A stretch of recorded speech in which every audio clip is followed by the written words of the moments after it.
The Prophet's marriage. By the time Muhammad was 25, he was famous for his honesty. He was respected by everyone, even the elders of Mecca. The purity of his nature increased with the years. It seemed he had an inner knowledge that other people did not have.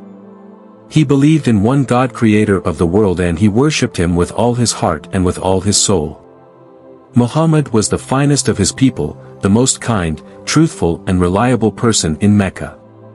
He was known among Quraysh as the trustworthy, Al-Amin, because of the good qualities Allah had given him. He spent many quiet hours in a cave in Mount Hira, not far from Mecca, thinking about Allah. Among Quraysh was a respected and wealthy woman named Khadija. She was involved in trade, and on hearing of Muhammad's reputation, sent for him and asked him to take her goods and trade with them in Syria. Muhammad agreed and left for Syria with one of Khadija's caravans.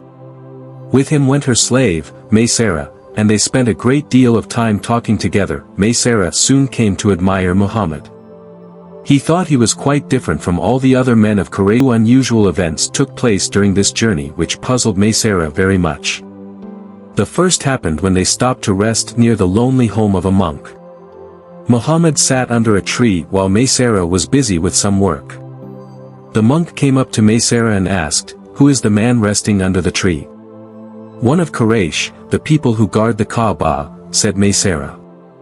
"No one but a prophet is sitting beneath this tree," replied the monk. The second event occurred on the journey back to Mecca. It happened at noon, when the sun is at its hottest.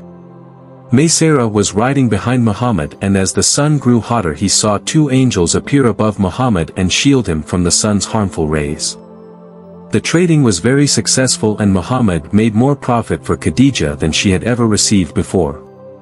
When they arrived back in Mecca, Maysara told Khadija everything about the trip and what he had noticed about Muhammad's character and behavior. Khadija was a widow in her 40s, and as well as being rich and highly respected, she was also very beautiful. Many men wanted to marry her, but none of them suited her. When she met Muhammad, however, she thought he was very special. She sent a friend to ask Muhammad why he was not married. Muhammad said that it was because he had no money, to which the friend replied, "Supposing a rich, beautiful and noble lady agreed to marry you?" Muhammad wanted to know who that could be. The friend told him it was Khadija. Muhammad was very happy, because he greatly respected Khadija. He went with his uncles, Abu Talib and Hamza, to Khadija's uncle, and asked his permission to marry her. The uncle gave his permission, and soon after, Muhammad and Khadija were married. Their marriage was a joyful one, and Muhammad and Khadija were well suited. Their life together, however, was not without some sadness. They were blessed with 6 children, 2 sons and 4 daughters.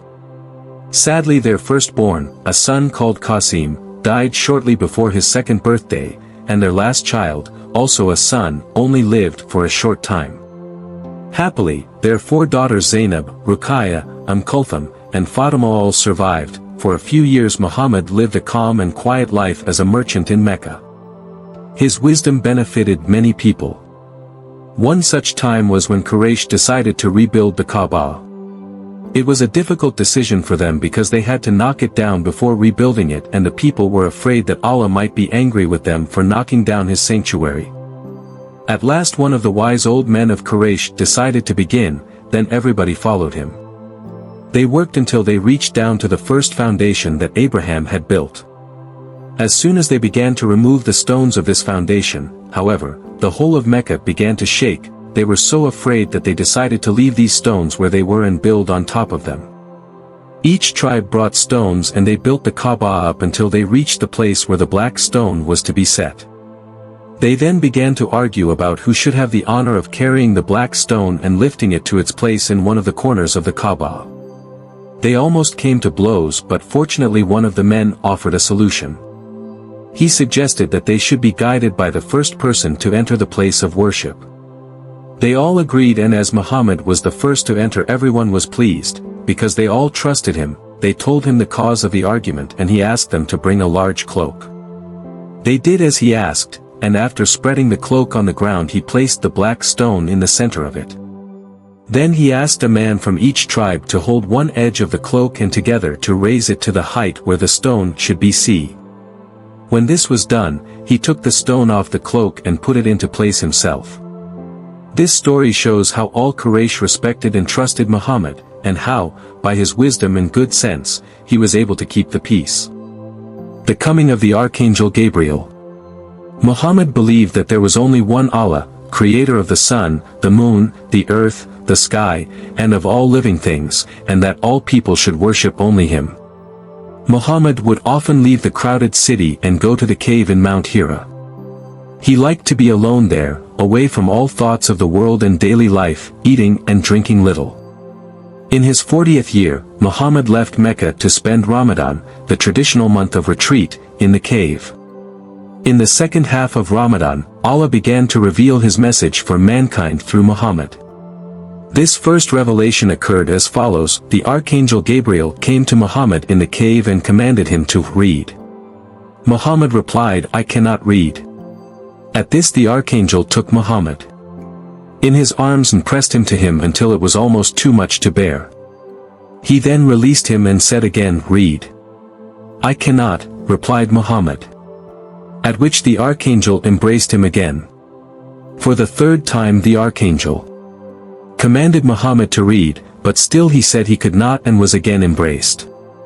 On releasing him this time, however, the Archangel Gabriel said, "Read, in the name of thy Lord who createth man from a clot.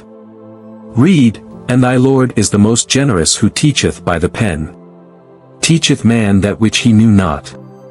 Quran 96.1 verse 5, Muhammad repeated these verses, just as the Archangel had said them. When the Archangel was sure Muhammad knew them by heart, he went away. Now that he was alone, Muhammad could not understand what had happened to him. He was terribly afraid and rushed out of the cave. Perhaps the cave was haunted. Perhaps the devil had taken a hold of his mind. But he was stopped by a voice from heaven which said, "Muhammad, you are the messenger of Allah, and I am Gabriel." He looked up at the sky and wherever he turned he saw the Archangel Gabriel. In a state of confusion he returned home to Khadijah. When his wife saw him she became very worried as he began to shiver, as though in a fever. He asked her to wrap him in blankets, which she did. After a while he recovered sufficiently to tell her what had happened at Hira. Khadijah believed all that he told her and with great respect said, "Be happy, O son of my uncle, and be confident. Truly I swear by Allah who has my soul in his hands, that you will be our people's prophet." Muhammad, the messenger of Allah, was eased by her faith in him, but after all that had happened he was exhausted and felt fast asleep. Khadijah left the prophet sleeping and went to see her cousin Waraka ibn Nawfal, to ask him what he thought about all that had happened. Waraka was a very wise man who had read many books and had become a Christian after studying the Bible. He told Khadijah that Muhammad had been chosen by Allah to be his messenger.